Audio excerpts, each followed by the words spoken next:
Salam kerahiman.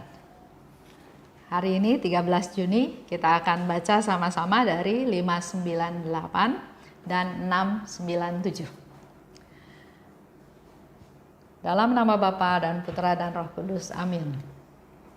Kemuliaan kepada Allah di surga dan damai di bumi bagi orang yang berkenan kepadanya.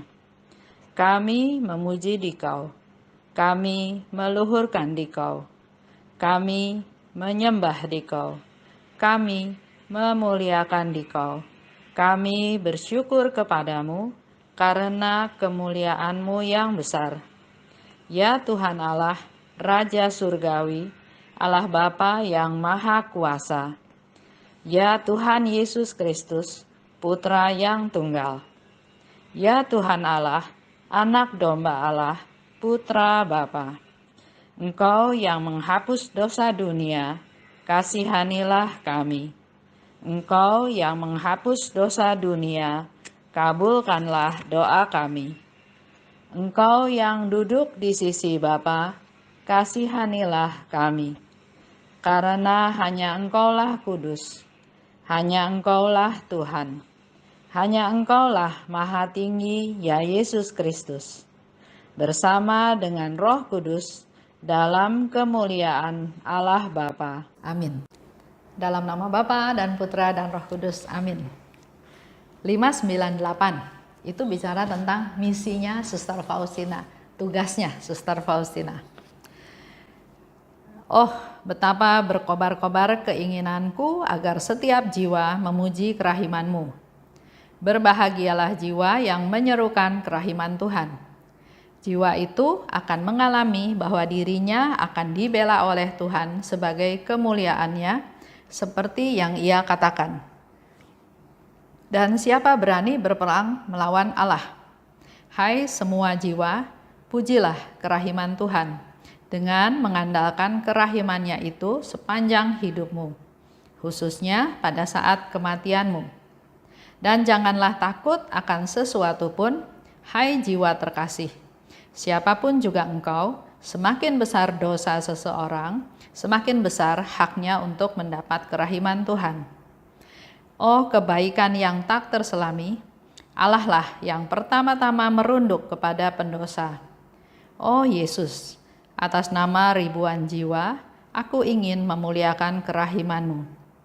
Oh Yesusku, aku tahu dengan amat baik bahwa aku harus terus-menerus memberitahu jiwa-jiwa mengenai kebaikan-Mu, mengenai kerahiman-Mu yang tak terselami.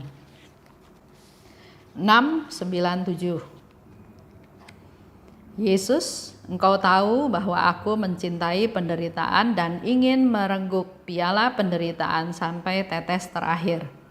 Tetapi naluriku merasakan sedikit rasa ngeri dan ketakutan.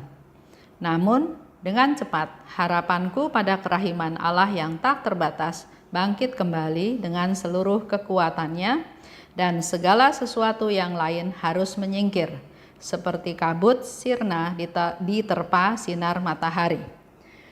Oh Yesus, begitu besarnya kebaikan-Mu. Kebaikan-Mu yang tak terbatas, yang sangat aku kenal, memampukan aku untuk menatap kematianku sendiri dengan tegar hati. Aku tahu bahwa tidak suatu pun akan terjadi padaku tanpa izin Allah. Aku ingin memuliakan kerahiman-Mu yang tak terbatas itu selama hayatku, pada saat kematianku, dalam kebangkitanku, dan sepanjang segala abad. Ya Yesusku, kekuatanku, damaiku, istirahatku, setiap hari jiwaku berjemur dalam sinar kerahiman-Mu. Tidak sesaat pun dalam hidupku di mana aku tidak mengalami kerahiman-Mu, ya Allah. Dalam seluruh hidupku, tidak suatu pun aku perhitungkan selain hanya kerahiman-Mu yang tak terbatas. Kerahiman-Mu lah benang penuntun hidupku. Ya Tuhan, jiwaku penuh dengan kerahiman Allah. 598 dan 697 itu bicara tentang misinya Suster Faustina, tugasnya. Dikatakan di sini, Berbahagialah jiwa yang menyerukan kerahiman Tuhan. Kalau kita menyerukan kerahiman Tuhan, dikatakan di sini berbahagialah. Karena apa? Karena jiwa itu akan dibela oleh Tuhan. Jiwa yang memuliakan, menyerukan kerahiman Tuhan akan dibela oleh Tuhan sebagai kemuliaannya. Dan kalau jiwa itu dibela oleh Tuhan, di sini dikatakan siapa yang berani berperang melawan Allah. Kalau kita dibela sama Allah, kita takut sama siapa? Allah loh pembela saya. Dan sebaliknya, siapa yang berani berperang melawan Allah? Hai manusia, hai semua jiwa, pujilah kerahiman Tuhan. Itu anjuran himbauan dari Suster Faustina. Bagaimana memuji kerahiman Tuhan? Dikatakan di sini dengan mengandalkan kerahimannya itu. Dengan kita percaya akan kerahiman Tuhan, kita mengandalkan kerahiman Tuhan, kita sudah memuliakan Tuhan, kita sudah memuji Tuhan. Contoh ya, kita dihina. Seperti Yesus ditampar pipinya. Terus Yesus bilang, Yesus nggak bela diri, nggak bilang kenapa tampar saya atau mengelak. Nggak, cuma dia bilang begini, kenapa saya ditampar? Kalau saya salah, di mana salah saya? Dia cuma tanya seperti itu aja. Bahkan ada cerita yang lain dikatakan, kalau pipimu yang satu ditampar, kasihlah pipi yang lain. Menunjukkan kerahimannya Tuhan. Begitu pula dengan kita. Kalau kita disakiti, bukan kita balas dengan menyakiti dia lagi. Bukan kalau perlu balas lebih berat. Enggak. Kalau kita disakiti, kita terima. Kita ampuni dia. Dengan kita mengampuni dia, berarti kita sudah mengandalkan kerahimannya Tuhan untuk mengampuni dia. Artinya kita sudah memuliakan kerahiman Tuhan. Ya, di sini dikatakannya seperti itu. Pujilah kerahiman Tuhan. Pujilah kerahiman Tuhan. Bagaimana caranya? Dengan mengandalkan kerahimannya itu. Bukan sekali-sekali, Suster Faustina ajarkan, sepanjang hidupmu. Khususnya pada saat kematianmu. Saya cerita ya, ada satu ibu, dia kena stroke. Sekarang kondisinya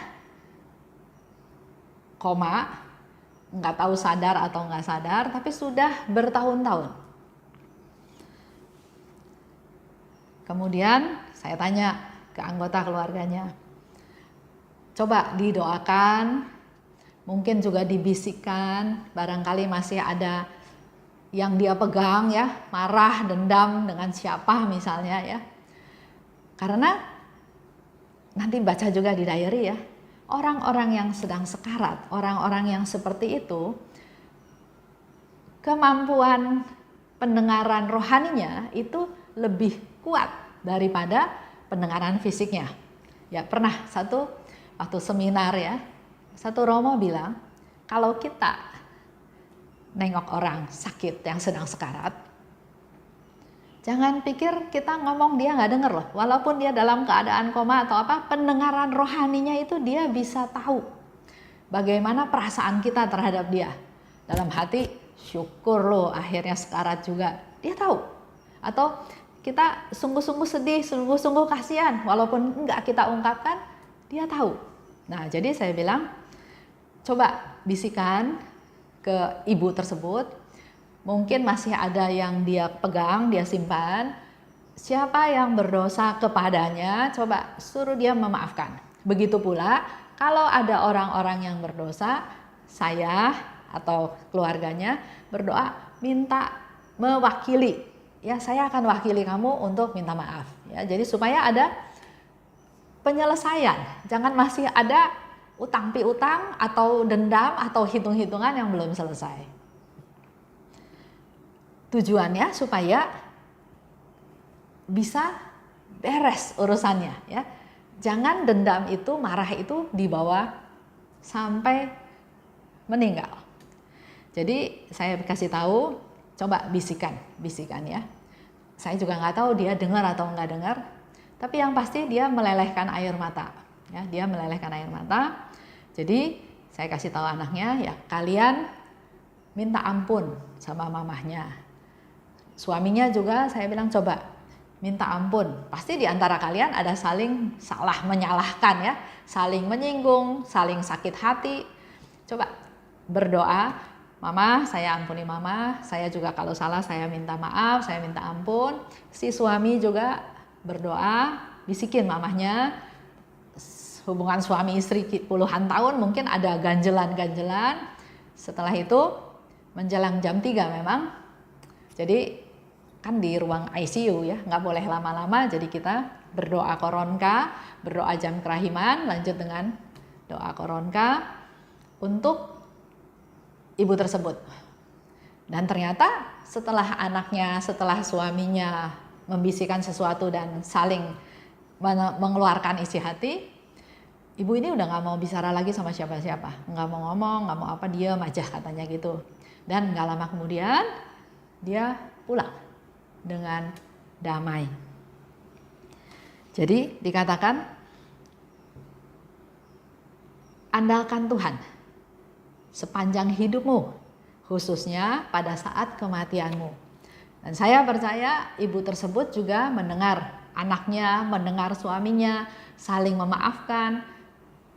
Dia memakai kerahimannya Tuhan. Dia mengampuni anaknya, dia mengampuni suaminya, dan akhirnya dia pulang dengan damai.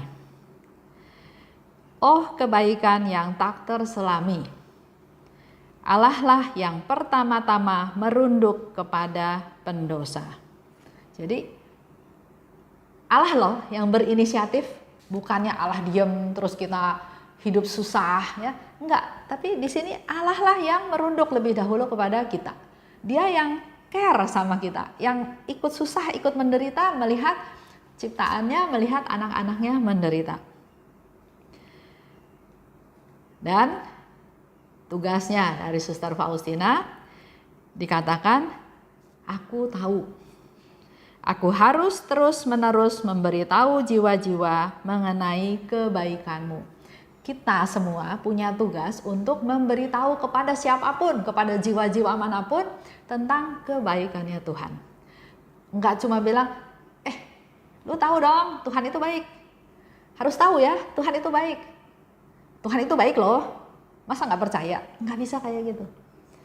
Kebaikan Tuhan itu harus nyata, bisa dirasakan, bisa diterima oleh orang yang mau kita informasikan tentang Tuhan itu baik. Contohnya, dia bersalah pada kita nggak ungkit-ungkit salahnya, kita nggak hakimi dia, nggak tuduh dia, tapi kita ampuni dia. Dengan seperti itu, dia merasakan kerahiman Tuhan. Dia merasakan bahwa Esther ini dulu nggak kayak gitu. Tapi kalau dia bisa seperti itu, pasti Tuhan yang rubah dia.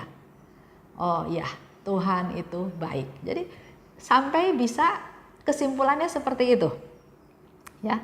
Dan Suster Faustina katakan, mewartakan kebaikan Tuhan itu bukan hanya ke orang-orang pilihan. Oh, sama yang ini saya baik, sama yang itu saya nggak mau baik. Enggak. Tapi dimanapun, kapanpun, dengan siapapun. Wartakan kerahiman Tuhan, wartakan bahwa Tuhan itu baik. Ya.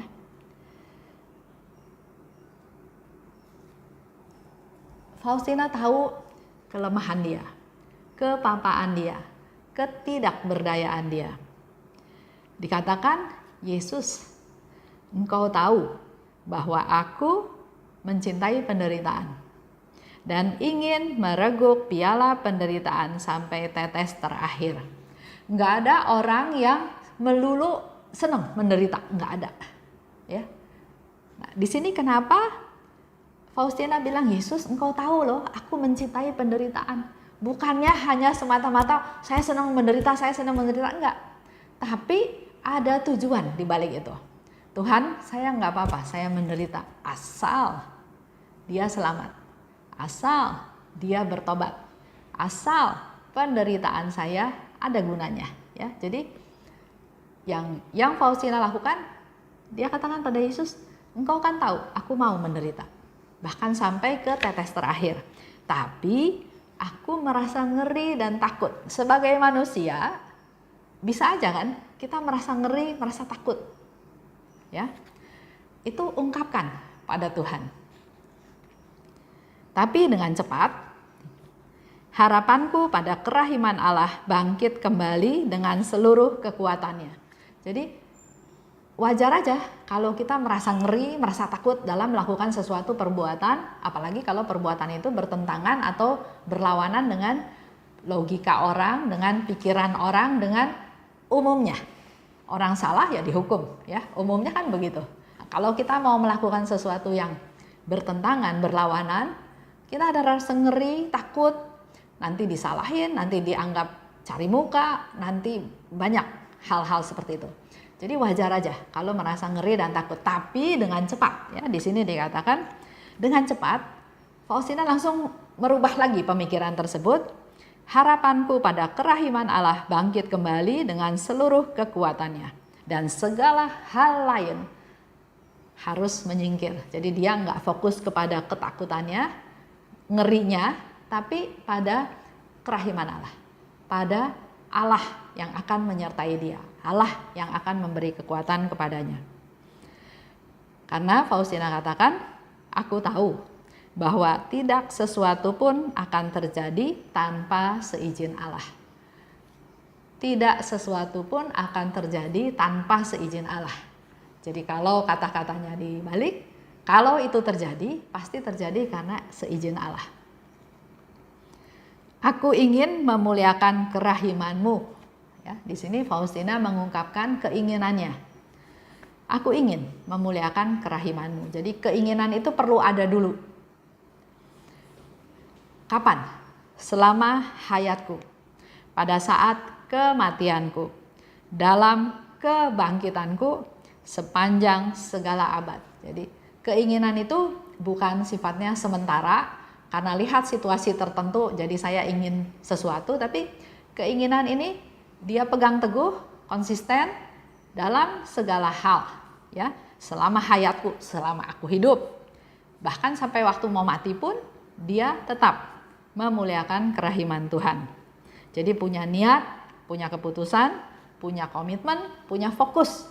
Saya mau memuliakan kerahiman Tuhan. Dan hal-hal lain abaikan, singkirkan. Jangan mempengaruhi pikiran kita, jangan mempengaruhi hati kita. Seperti yang saya sudah lakukan, sekedar sharing, bagaimana sih menyebarluaskan kerahiman Tuhan. Saya pun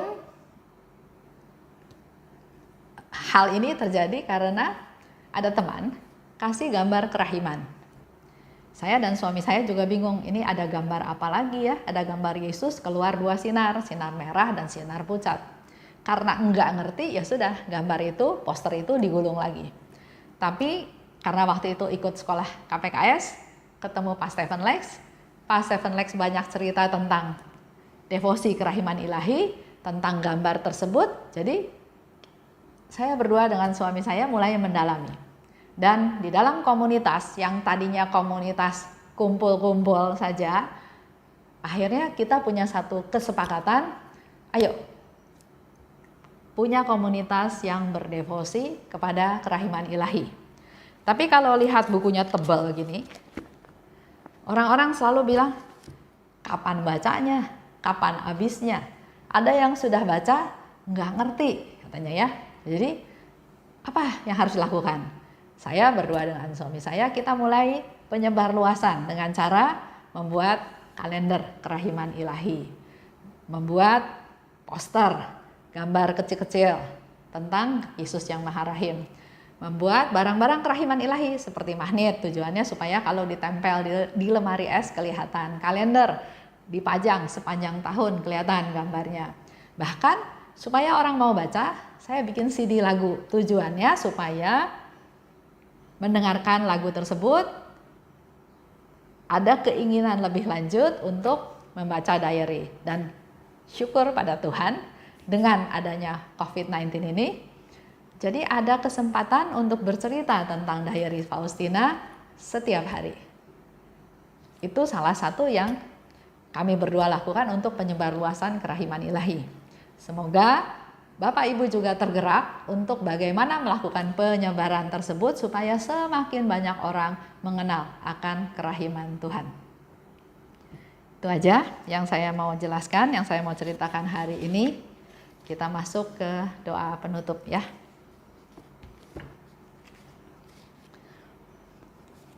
Dalam nama Bapa dan Putra dan Roh Kudus, amin. Terima kasih Bapak atas pengajaran pada hari ini, di mana kami boleh tahu misi tugas yang dilakukan oleh Suster Faustina selama ada di dunia ini, dan kata-katanya menguatkan kami. Berbahagialah mereka yang menyebarluaskan kerahiman Tuhan, yang mengandalkan kerahiman Tuhan, yang memuliakan kerahiman Tuhan dengan mengandalkan kerahimannya itu. Pakailah kami Tuhan, agar dalam hidup kami sehari-hari kami dimampukan untuk mewartakan, menyebarluaskan kerahiman-Mu, supaya semakin banyak orang bisa mengenal kerahiman-Mu, merasakan, mengalaminya, dan suatu saat nanti mereka juga akan menjadi rasul-rasul kerahiman-Mu yang mewartakan kebaikan-Mu sampai ke seluruh dunia. Suster Faustina, Santa Faustina, doakanlah kami. Amin. Dalam nama Bapa dan Putra dan Roh Kudus, amin. Salam kerahiman.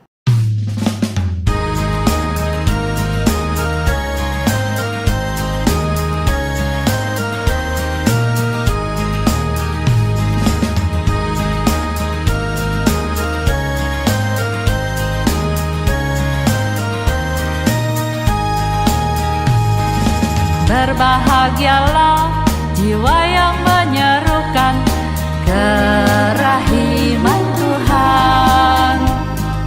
Jiwa itu akan dibela oleh Tuhan sebagai kemuliaan-Nya. Pujilah kerahiman Tuhan dengan mengandalkan kerahiman-Nya. Pujilah kerahiman Tuhan sepanjang hidupmu. Pujilah kerahiman Tuhan dengan mengandalkan kerahiman-Nya itu. Pujilah kerahiman Tuhan sepanjang hidupmu.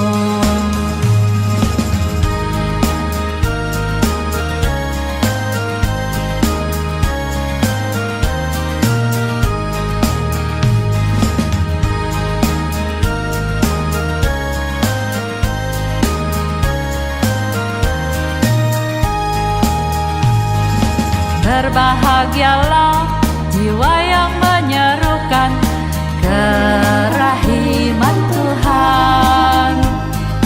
Jiwa itu akan dibela oleh Tuhan sebagai kemuliaan-Nya.